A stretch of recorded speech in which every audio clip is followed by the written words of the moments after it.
Nicolas Bornozis of Capital Link, and I would like to welcome you to Capital Link Trending News podcast series.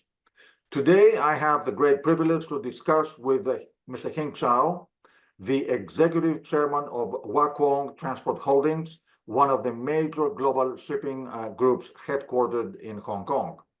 Hing is also the co-founder and chairman of the recently launched Hong Kong Shipping Chamber. So, Hing, welcome. We will have the opportunity to discuss together your vision on the chamber and also more broadly on the role of Hong Kong as an international maritime center. So thank you for agreeing to this podcast. Good morning, Nico. Always a pleasure. Thank you. So let me start with the first question. You recently launched on October 7 the Hong Kong Chamber of Shipping. It is widely expected that this launch of the chamber will add impetus to Hong Kong's International Maritime Center status. So what drove the decision to launch the chamber at this particular time? I mean, Hong Kong has been a very important center for a long time. So what drove it now? There are several factors at play. Probably I can give you three.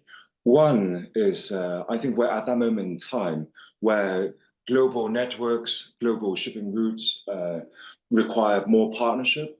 I think that's becoming increasingly clear since COVID, where we talked about in order for the supply chain to become more stable, more resilient, stronger, partners across the supply chain occupying different positions ought to talk to one another more closely. And therefore, one of the impetus, particularly as we are facing a major, unprecedented, I would say, energy transition, is for supply chain partners to work together. Shipping is at the center.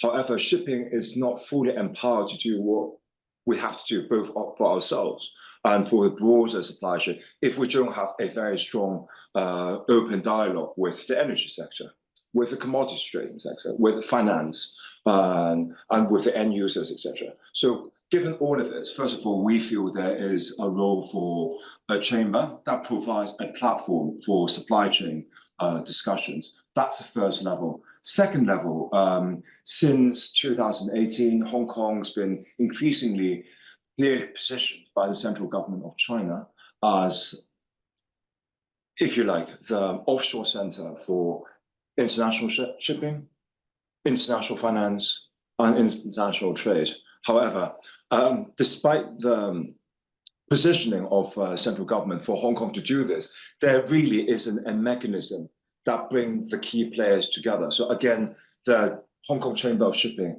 is meant to fill that gap. The third reason is that since last year, since June 2023, Mr. C.Y. Leung, myself, as well as a few like-minded individuals and key stakeholders within the maritime sector, we have been running a think tank called Hong Kong International Shipping and Maritime Services Center.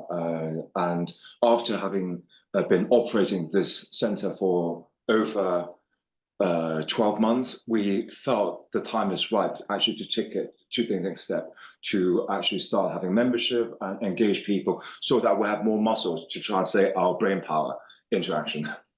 That's great. I mean, you already touched on the second question I wanted to ask you on the purpose and goals of the chamber, but let me stay for a moment.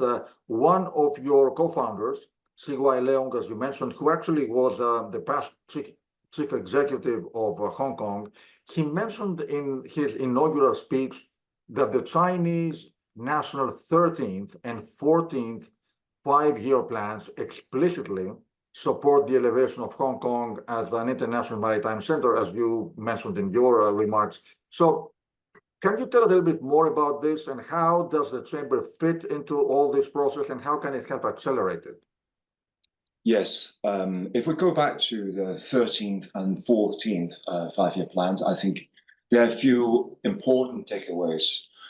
In the 13th five-year plan, I think that was one of the first occasions for the central government in China to talk about the development of the Macau, Hong Kong, Guangdong, or the Guangdong, Hong Kong, Macau Greater Bay Area as a major metropolitan center for China's future economic development. And within the 13th five-year plan, Hong Kong's also clearly positioned as the center for trade, finance, and shipping, as I said earlier. So a 13th five-year plan is really the first time where China specifically identified Hong Kong as being at the forefront of this new experiment called the Great Bay Area and taking the leadership role in international partnership in relation to trade, finance, and shipping. So that's the significance, in my view, in the 13th five-year plan, which was subsequently bolstered in 2018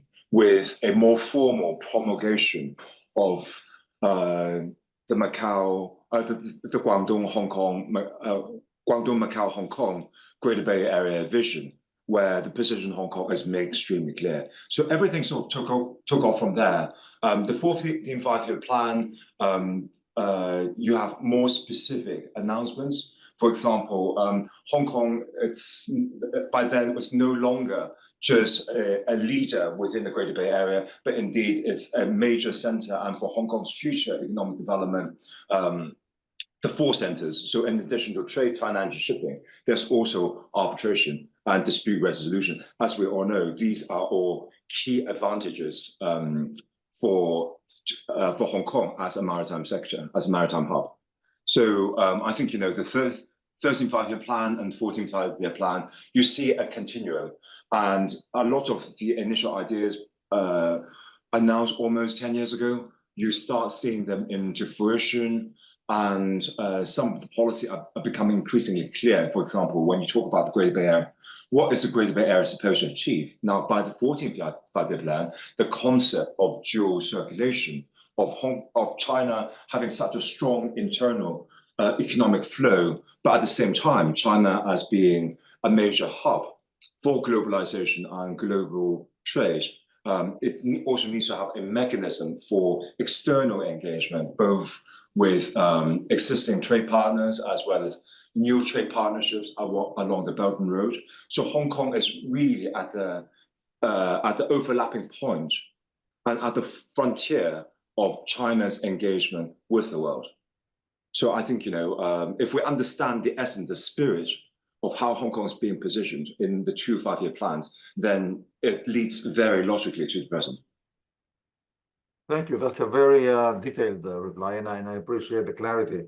So it is obvious from your remarks that the chamber is really broader. It does differ from other organizations. I mean, there are plenty of organizations trying to promote Hong Kong as a maritime center. So how do you differ in the whole spectrum, and do you plan any coordinating actions with the other organizations?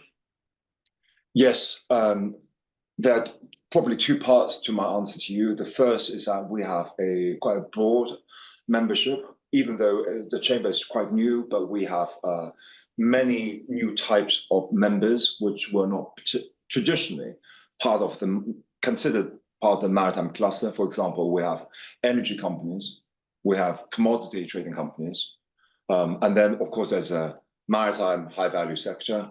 But the way in which we have approached membership is that we have a flat membership. So rather than saying that certain members have more advantages, more voting rights, everyone is equal in this chamber, because we believe that in order to advance Hong Kong as a major international maritime city, we really need everyone pulling towards the same direction. And in my own opinion, Hong Kong has suffered, and Hong Kong in many ways has also fallen behind other maritime cities in the neighborhood, including Singapore, because we have not been able to engage our partners, particularly in commodity trading, in the energy sector, as effectively as other cities. So the Chamber is also part of the initiative to address that gap, particularly at the time where we see major China SOEs, both in energy and in commodity trading, establishing and strengthening their presence in Hong Kong. So I think there's a window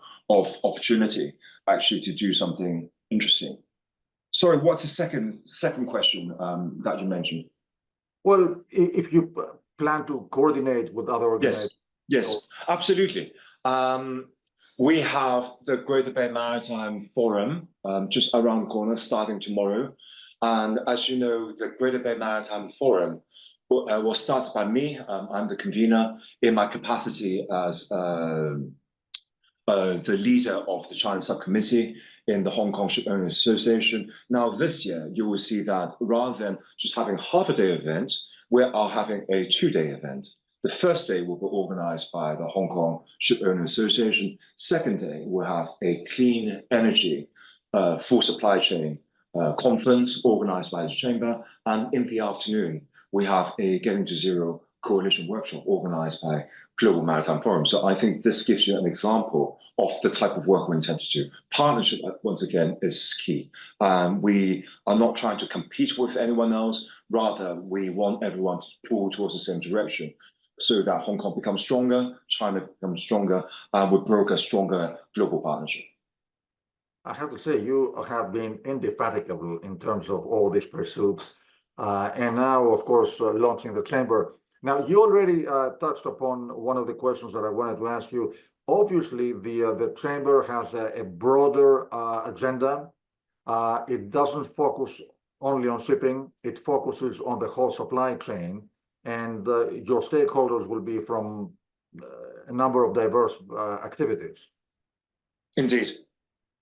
So let me ask you, one of the topics, one of the statements you made in your inaugural speech was that the Chamber will lead cooperation between Hong Kong's International Maritime Center and mainland maritime-related businesses, government departments, and educational institutions. So is the focus going to be closer cooperation with the mainland China, or is it going to be with the international community, or both?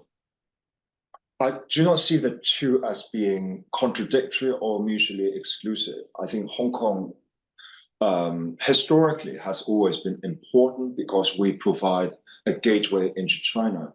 Now, as China is continuing internationalizing and as Chinese companies are now supplying not only goods, but technological solutions and perhaps future fuels around the world, I think Hong Kong also has an expanding role as the middle ground for negotiation and in trade partnership between China and the rest of the world. And we can only do our job well to the degree to which we're able to weave ourselves into the fabric of doing things in China. We understand the nature of economic development, future trends, and we have effective channel of communication with government and with the private sector in China, on the other hand. But at the end of the day, Hong Kong is about connecting with the rest of the world. If we do either part of this equation not well, Hong Kong becomes irrelevant.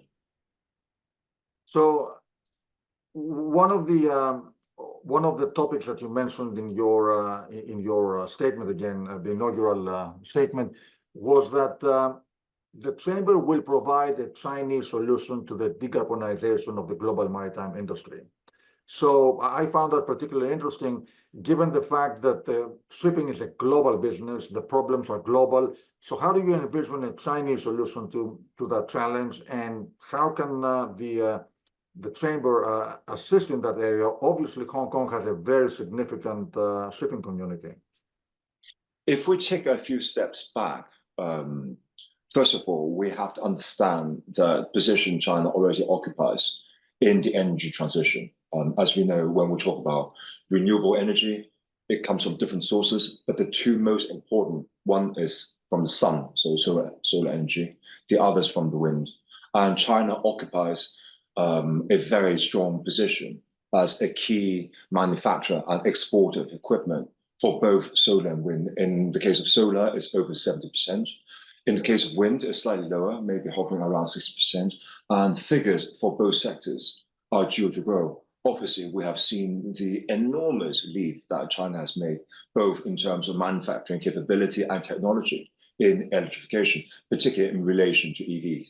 So I would say, whether we talk about alternative fuels, whether we talk about other energetic solutions to maritime decarbonization, particularly for coastal and short sea vessels, electrification potentially has as important a role to play, at least as hydrogen and other alternative fuels. And in these regards, China is already the market leader.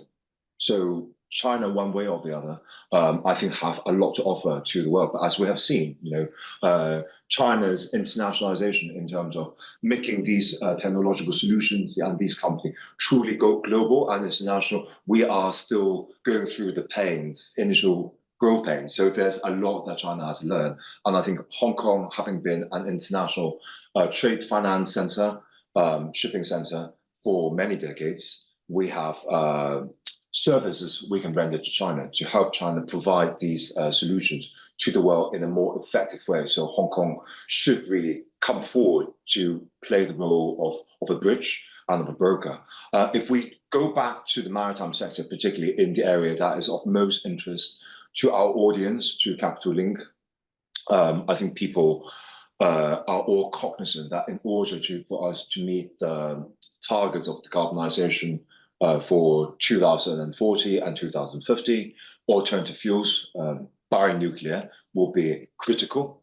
And I see China as one of the key areas where future fuels and the production of equipment that will produce future fuels will be made. So China, it's significant. No doubt about that. I mean, China has been the locomotive for the shipping industry across many areas: cargo movement, shipbuilding, financing, shipping.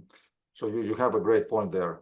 One of the topics that you mentioned again in your inaugural remarks was that the chamber would help unlock, enhance Hong Kong's potential as an international energy and commodity center. These are very important activities. So can you elaborate a bit on that? Yes.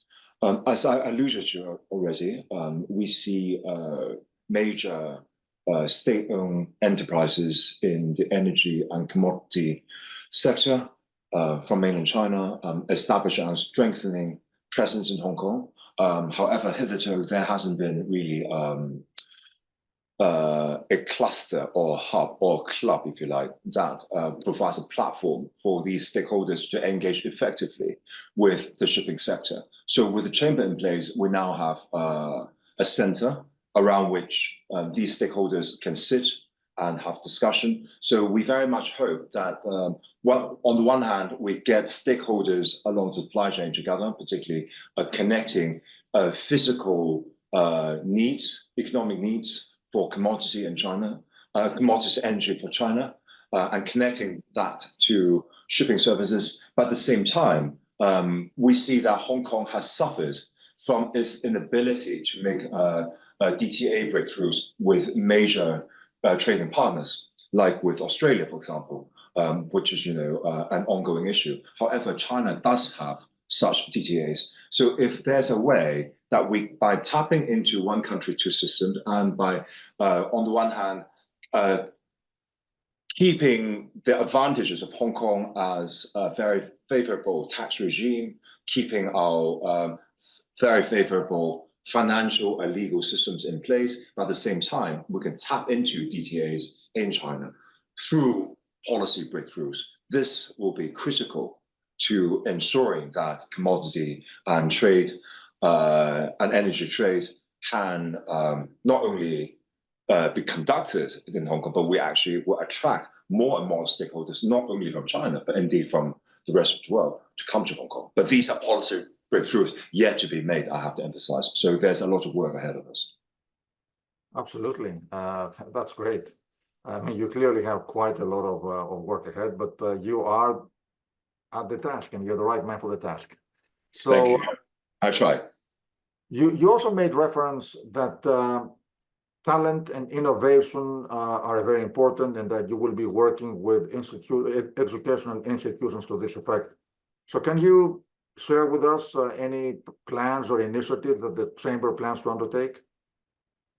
Yes, as you may have already seen, when we announced the Chamber on 7th of October, so just over a month ago, we also did a signing ceremony, or organized a signing ceremony between the Chamber, Hong Kong University, and Peking University, which in spirit actually also included 4 other universities. So they're altogether 6 universities involved, 1 Hong Kong U and 5 from the mainland. And the idea of this partnership is to develop talents together, particularly for maritime law, and it's a dual degree program offered jointly in this instance by Peking University and Hong Kong University. As we know, dispute resolution is one of the things that Hong Kong is good at. It's one of the things that is globally recognized.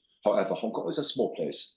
Maritime law, again, for us is very important. For the wider public, it's not very widely known. However, if we're able to tap into the talent pool in China, then we can get the best talents and we can attract them to come to Hong Kong and really strengthen the talent pool of Hong Kong as we move forward. Because Hong Kong, among the things we're going to do as a maritime center is high-value maritime services, and Hong Kong is well placed to serve the needs of China, well placed to serve the needs of the rest of the world who want to do business with China.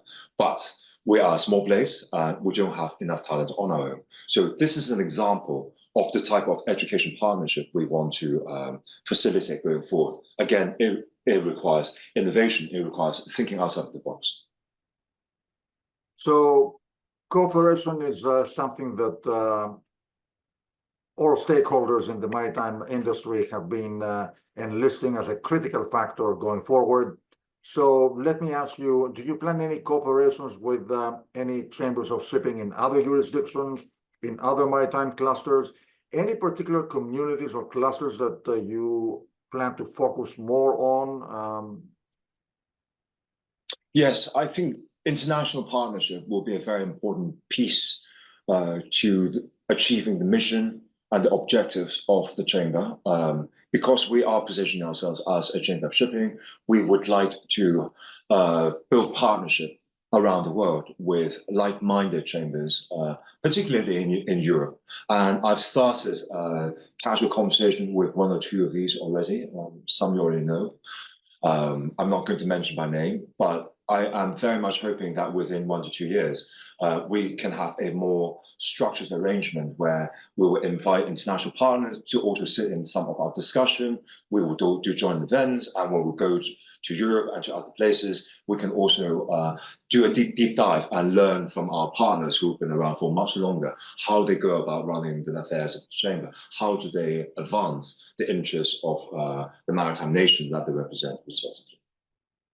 Hing, you've been clearly a major ship owner, a major industry participant. Now you will have also, which you've already started, a major institutional footprint with your new role.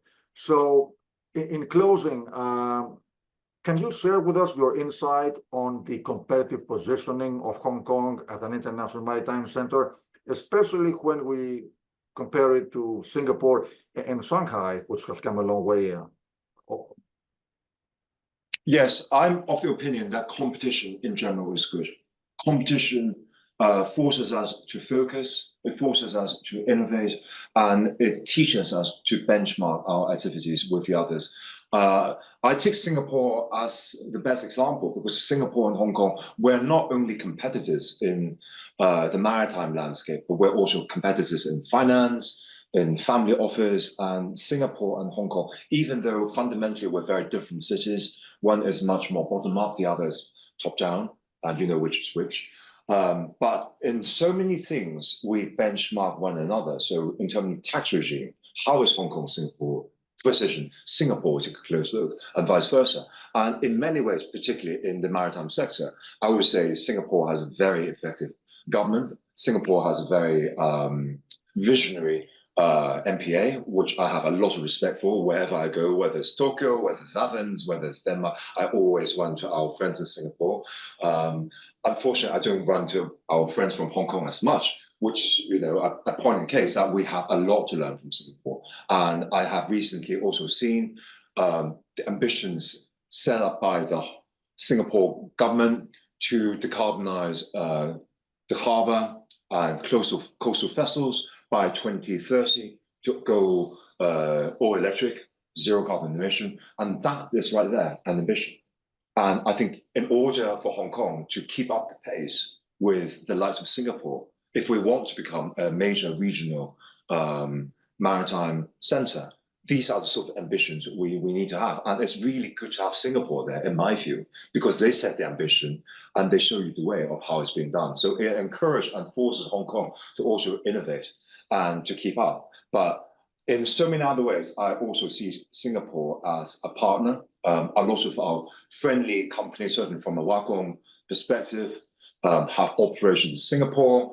As some of the people decide that they no longer feel as comfortable to be in Hong Kong, they often choose Singapore. And for me, it's just adding strength to the region as a whole. And Hong Kong, we are a maritime center, but I think the Asia Pacific is big enough to have more than one. And I think Hong Kong and Singapore, we are both major international maritime centers, but we represent slightly different interests, we represent slightly different parties, and they complement the two in so many ways. And as I said, competition is healthy.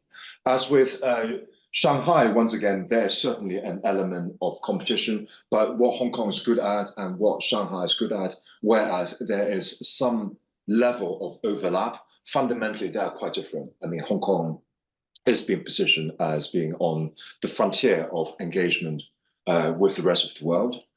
China has two, if we say China has two major maritime hubs, one's Hong Kong, one is Shanghai, but really Hong Kong is not Hong Kong. Hong Kong is a Greater Bay Area. Hong Kong is also Shenzhen. Hong Kong is also Guangzhou. And as we move forward, I see the Greater Bay Area as being a major maritime cluster in our own right. And Shanghai, of course, also expand outwards to include Zhoushan, to include Ningbo, to include the shipbuilding capacity in Jiangsu province, Zhejiang province, and then we also have the Bohai region. So if we take a closer look into the maritime environment of China, I would say there are at least three centers: Greater Bay Area, the Greater Shanghai area, and the Bohai Bay. And in this regard, I see huge amount of synergy between the three areas. Hing, thank you very much. I love your answer, and I have to say, I think you framed it very, very correctly. At the end of the day, it's a big world out there. It's a big market. It's a big industry, and it's not a zero-sum game. No. So everybody has the opportunity to contribute to the challenge, to solving the problems, and move forward together. Everyone can offer different and complementary characteristics. So again, it's not a zero-sum game. It's a game of cooperation, collaboration, and uniting to move the industry forward. And I'd like to commend you for your initiative. Wish you the best of luck. It's quite a daunting task, but you're the man for it. And thank you very much for taking the time for this podcast, which I think is particularly important. And of course, I look forward to seeing you in a few days in Hong Kong.